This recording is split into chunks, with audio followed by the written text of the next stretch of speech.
네, 9월 3일 코로나 바이러스 감염증 19 국내 발생 현황을 말씀드리겠습니다. 국내 신규 발생 확진자는 188명이고 해외 유입 사례가 7명으로 총 누적 확진자 수는 26,644명입니다. 신규로 173명이 격리 해제되어 현재 4,786명이 격리 중입니다. 위중하거나 중증 환자는 총 154명입니다. 어제는 3명의 사망자가 발생하였습니다. 희생되신 분들의 명복을 빌고 유가족분들에게 위로의 말씀을 드립니다. 국내 발생 현황을 지역별로 좀 더 자세히 말씀드리겠습니다. 9월 3일 오늘 12시 기준의 통계 상황입니다. 먼저 서울 성북구 사랑제일교회와 관련하여 접촉자 조사 중 22명이 추가로 확진되어서 총 1,139명의 누적 확진자를 발견하였습니다. 연령대 기준으로 볼 때 60대 이상이 40.6%로 463명입니다. 또한 2차 이상의 추가 전파 발생 장소가 총 27개소이며 확진자는 191명입니다. 2차 이상의 추가 전파 발생 장소 중에는 종교시설이 11개소로 가장 많습니다. 다음으로는 지난 8월 15일 서울 도심 집회와 관련하여 조사 중 21명이 추가됨으로써 총 462명의 누적 확진자를 발견하였습니다. 서울 도심 집회와 관련해서도 2차 이상의 추가 전파가 발생한 장소는 11개소이고 확진자는 총 118명입니다. 서울 도심 집회와 관련한 추가 전파 장소 중에는 역시 종교시설이 8개로 가장 많고 기타 의료기관이 2개소, 직장이 1개소 등입니다. 동작구 진흥글로벌과 관련하여 접촉자 조사 중 24명이 추가되어 현재 총 34명의 누적 확진자를 발견하였습니다. 강서구 항공보안업체와 관련해서 지난 8월 30일 첫 확진자 발생 후 접촉자 조사 중 9명이 추가로 발견됨으로써 총 10명이 확진되었습니다. 서초구 장애인 교육시설과 관련해서 지난 8월 29일 첫 확진자 발생 후 7명이 추가 확진되어 현재까지 총 8명의 누적 확진자가 발견되었고 현재 감염 경로 그리고 접촉자에 대한 조사를 진행하고 있습니다. 다음으로 인천광역시 서구청과 관련하여 접촉자 조사 중 3명이 추가 확진됨으로써 총 17명의 누적 확진자를 발견하였습니다. 다음은 경기도입니다. 광명시 나눔 놀이터와 관련하여 자가격리 중 3명이 추가 확진됨으로써 총 20명의 누적 확진자를 발견하였습니다. 성남 BHC 신흥수진역점 관련하여 9월 1일 첫 확진자 발생 후 총 6명의 누적 확진자를 발견하였습니다. 가평의 리엔시 CC 골프장 관련하여 9월 1일 첫 확진자 발생 후 3명이 추가 확진됨으로써 총 누적 확진자는 4명입니다. 다음으로 충청남도 청양군 김치공장과 관련해서 지난 9월 2일 첫 확진자 발생 후 접촉자 조사 중 18명이 추가 확진됨으로써 19명의 확진자를 발견하였습니다. 다음으로는 대전광역시 대덕구 순복음 대전우리교회와 관련해서 접촉자 조사 중 4명이 추가 확진됨으로써 누적해서 총 18명의 확진자를 발견하였습니다. 다음으로 대구광역시는 건강식품 판매 모임과 관련해서 지난 8월 30일 첫 확진자 발생 후 접촉자 조사 중 14명이 추가 확진되어서 누적해서 15명의 확진자가 발견되었습니다.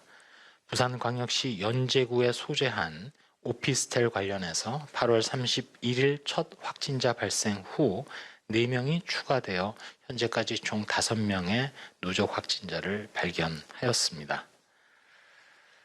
저희 중앙방역대책본부에서는 최근 2주간 일일 평균 검사 건수가 19,033건으로 나타나서 이전 2주간에 비해서 거의 배 이상 검사 건수가 증가하였고, 특별히 최근 3일간, 즉 9월 1일 이후부터는 매일 2만 건 이상의 검사가 이루어지고 있다고 말씀드립니다.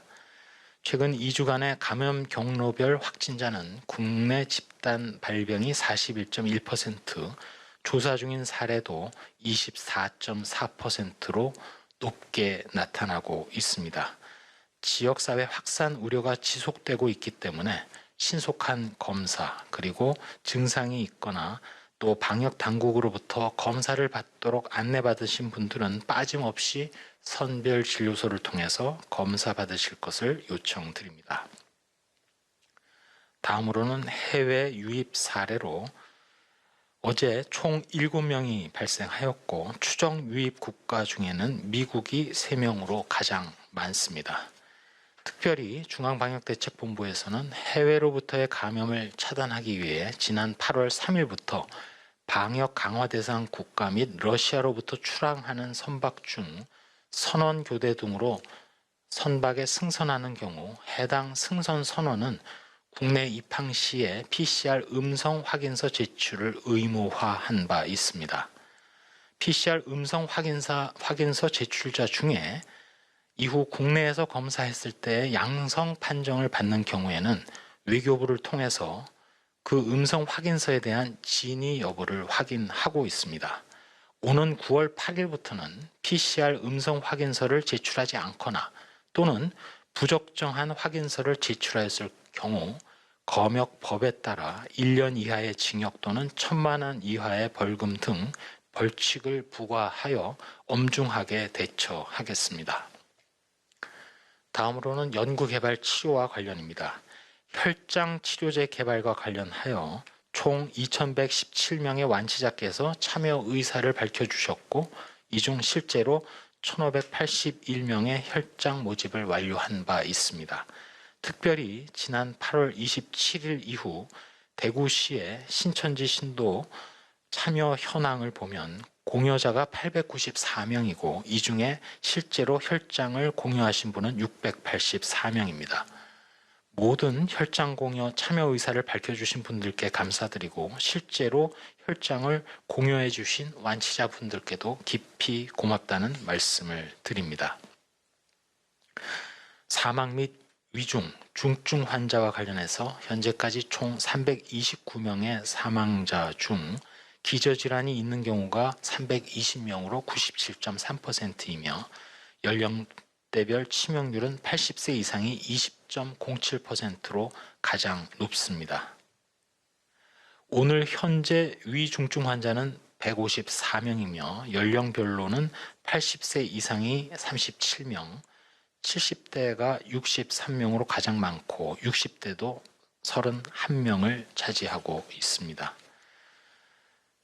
주로 고령층이 이용하는 시설 및 의료기관으로의 코로나19 유입 차단을 위해서 특별히 종사자 그리고 시설 관리자분들께 주의사항을 꼭 당부를 드립니다. 특별히 이러한 고령층이 주로 이용하는 시설 및 의료기관의 종사자분들은 다중이용시설에 방문을 하지 말아주시고 여행이나 모임 등도 취소하거나 연기해 주시며, 조금이라도 의심 증상이 있는 경우 출근하지 말고 검사를 받아주시기 바랍니다. 특별히 근무하시는 중간에도 마스크를 착용하고 손 씻기 등 방역 수칙을 철저히 준수해 주시기 바랍니다. 관리자분들은 시설에 대해서 또 의료기관에 대해서 외부인 출입을 통제하고 손잡이나 문고리 등 손이 많이 닿는 곳은 표면 소독을 자주 해주시고 에어컨 가동 시에도 수시로 환기를 실시해 주시기 바랍니다. 행정안전부에서 운영 중인 안전신문고 사례와 관련하여 최근 신고된 주요 사례에는 골프장의 클럽하우스 내에서 공동 식사 그리고 샤워실 공동 이용 등 집단 감염이 우려되는 사례가 신고되었고, 또한 동호회 회원들의 선상 낚시 중 마스크를 벗고 매우 근접한 거리에서 또한 식사도 함께 하는 등 집단 감염 우려 사례가 신고된 바 있습니다. 전반적으로 생활 방역과 관련해서 계속해서 코로나19 감염 전파 예방을 위해서 당부 말씀을 드립니다. 불효불급한 외출이나 모임, 여행 등은 연기하거나 취소해 주실 것을 요청드리며 불가피하게 외출하실 경우에도 꼭 마스크를 착용해 주시고 실외에서도 거리 두기가 어려운 경우에는 역시 반드시 마스크를 착용해 주시기 바랍니다.